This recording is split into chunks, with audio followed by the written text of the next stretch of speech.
सुबह का समय था। आसमान पर काले बादल छाए हुए थे। हल्की हल्की बारिश की बूंदें बस स्टैंड की टूटी हुई छत पर टप टप गिर रही थी। ठंडी हवा चल रही थी और हर गुजरने वाला इंसान एक कप गरम चाय की तलाश में था। बस स्टैंड के कोने में एक छोटी सी टीन की दुकान थी।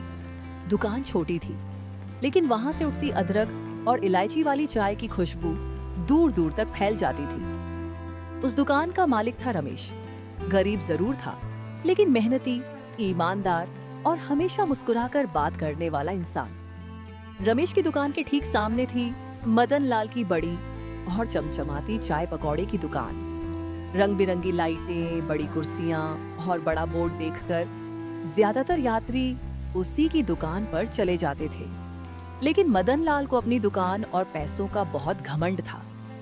उसे ग्राहकों की खुशी से ज्यादा अपनी कमाई की चिंता रहती थी।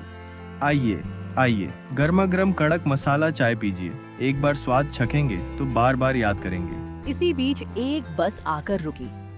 कई यात्री नीचे उतरे। ठंड और बारिश से बचने के लिए वे जल्दी जल्दी मदन लाल की दुकान में जा बैठे। कुछ देर बाद उन्होंने चाय और पकौड़े खाए और बिल देने काउंटर पर पहुंचे। भाई साहब, कितने पैसे हुए? आपके 150 रुपए हो गए हैं। क्या सिर्फ 2 चाय और 2 प्लेट पकौड़ों के 150 रुपए? ऊपर से चाय में कोई स्वाद भी नहीं था। पकौड़े भी बिल्कुल बेस्वाद थे।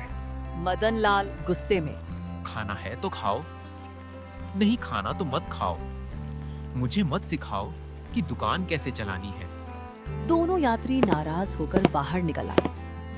तभी उनके कदम अचानक रुक गए। बारिश की ठंडी हवा के साथ किसी दुकान से अदरक और इलायची वाली चाय की मीठी खुशबू आ रही थी।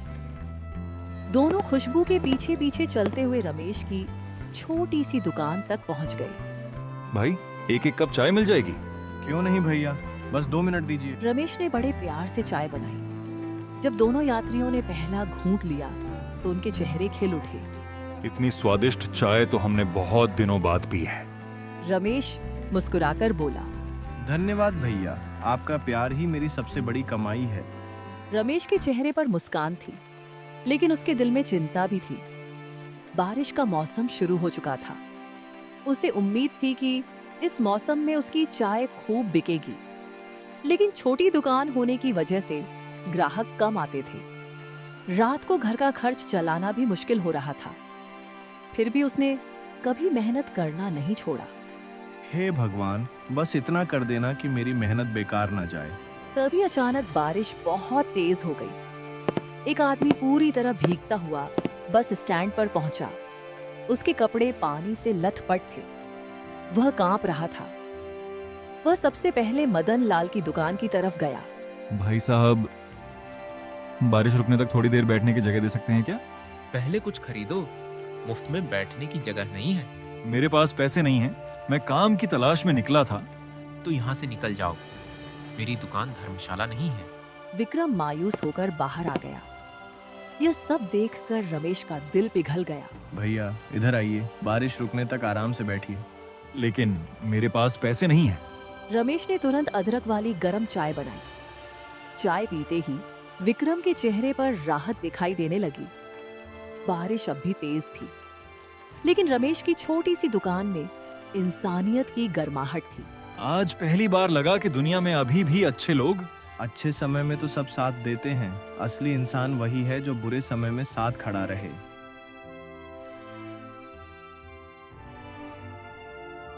बारिश पूरी रात होती रही।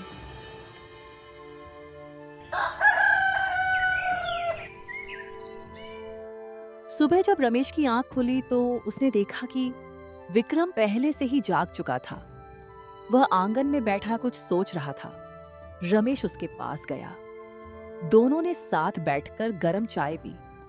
तभी विक्रम ने रमेश की दुकान को लेकर एक ऐसा सुझाव दिया जिसने उनकी किस्मत बदल दी। रमेश भैया, आपकी चाय पूरे बस स्टैंड में सबसे स्वादिष्ट है। धन्यवाद भाई, लेकिन सिर्फ स्वाद से क्या होगा? ग्राहक तो फिर भी कम ही आते हैं। क्योंकि आपकी दुकान पर सिर्फ चाय मिलती है। अगर चाय के साथ गर्मा गर्म चटपटे पकौड़े भी मिलें तो लोग खुद आपकी दुकान तक चले आएंगे। बात तो सही है, लेकिन पकौड़े बनाने के लिए सामान चाहिए। मेरे पास इतने पैसे नहीं हैं। एक बार कोशिश करके देखिए, मेहनत कभी बेकार नहीं जाती। विक्रम की बात रमेश के दिल को छू गई। उसी समय उसने फैसला कर लिया कि वह अपनी दुकान पर चाय के साथ पकौड़े भी बेचेगा। लेकिन सबसे बड़ी परेशानी थी पैसों की। रमेश सीधे गांव के मुखिया के घर पहुंच गया। अरे रमेश, सुबह सुबह कैसे आना हुआ? मुखिया जी, मुझे थोड़ा उधार चाहिए। मैं अपनी दुकान बढ़ाना चाहता हूँ। कितने समय में लौटा दोगे? बस 1 महीने में। मुझे तुम्हारी मेहनत पर भरोसा है। ये लो पैसे, लेकिन ईमानदारी बनाए रखना।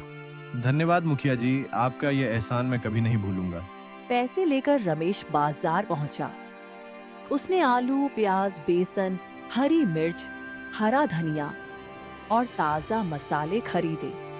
घर पहुंचा तो देखा कि विक्रम पहले से ही रसोई में मसाले तैयार कर रहा था।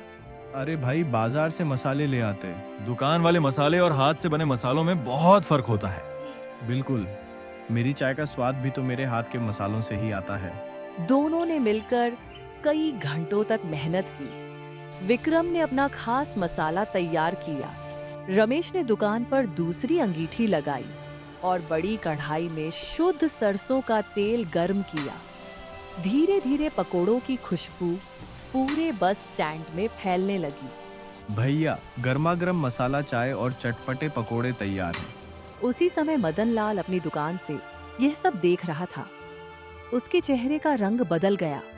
मदन लाल गुस्से में। रमेश, ये सब क्या हो रहा है? भैया, अब चाय के साथ पकोड़े भी बेचूंगा। इधर हल्की हल्की बारिश शुरू हो गई। तभी एक बस आकर रुकी। कई यात्री नीचे उतरे। हवा में तैरती ताजे पकोड़ों की खुशबू ने सबका ध्यान अपनी ओर खींच लिया। चलो, आज इसी नई दुकान पर चलते हैं। कुछ ही मिनटों में रमेश की छोटी सी दुकान ग्राहकों से भर गई। रमेश लगातार चाय बना रहा था। विक्रम गर्मा गर्म पकौड़े तल रहा था। दोनों मुस्कुराकर हर ग्राहक का स्वागत कर रहे थे। इतना अच्छा स्वाद और इतने कम दाम। अब जब भी यहाँ आएंगे यहीं रुकेंगे। उसी दिन से लोगों ने रमेश की दुकान की चर्चा करना शुरू कर दिया। अब बस स्टैंड पर आने वाले यात्री पहले रमेश की दुकान का नाम पूछते थे। लेकिन रमेश की छोटी सी दुकान में बैठने की जगह बहुत कम थी। बारिश तेज होती गई और कई ग्राहक जगह न मिलने के कारण वापस लौटने लगे। रमेश यह देखकर खुश भी था और चिंतित भी। उसे समझ आ गया था कि अगर दुकान को आगे बढ़ाना है तो अब अगला कदम उठाना ही होगा। विक्रम भाई, आज फिर कई ग्राहक बिना कुछ खाए वापस चले गए। हाँ रमेश भैया, दुकान में बैठने की जगह बहुत कम है। अगले ही दिन दोनों ने मिलकर दुकान के सामने मजबूत टीन का छप्पर लगाना शुरू कर दिया। बारिश से बचने के लिए छप्पर के नीचे चूल्हा और कड़ाही रखी गई। दुकान के अंदर कुछ बेंच और छोटी छोटी मेजें लगा दी गईं। अब ग्राहक आराम से बैठकर बारिश का आनंद लेते हुए गर्मा गर्म चाय और पकौड़े खाने लगे। कुछ ही दिनों में रमेश और विक्रम की दुकान पहले से भी ज्यादा चलने लगी। समय के साथ रमेश और विक्रम की दुकान पूरे इलाके में मशहूर हो गई। बारिश का मौसम था और हर दिन उनकी दुकान पर ग्राहकों की भीड़ लगी रहती थी। गर्मागर्म चाय और चटपटे पकोड़ों का स्वाद लोगों को बार बार उनकी दुकान तक खींच लाता था। 1 महीने के अंदर ही रमेश ने मुखिया जी का पूरा उधार चुका दिया। दोनों की मेहनत आखिर रंग ला चुकी थी। लेकिन दूसरी तरफ मदन लाल उनकी सफलता देखकर अंदर ही अंदर जल रहा था। आखिर इन दोनों की दुकान इतनी ज्यादा कैसे चल रही है? रमेश तो पहले सिर्फ चाय बेचता था। असली कमाल तो विक्रम के पकोड़ों में है। एक दिन मदन लाल ने विक्रम को अकेले बाजार में देखा। उसके मन में तुरंत एक चाल आई। वह धीरे धीरे विक्रम के पास पहुंचा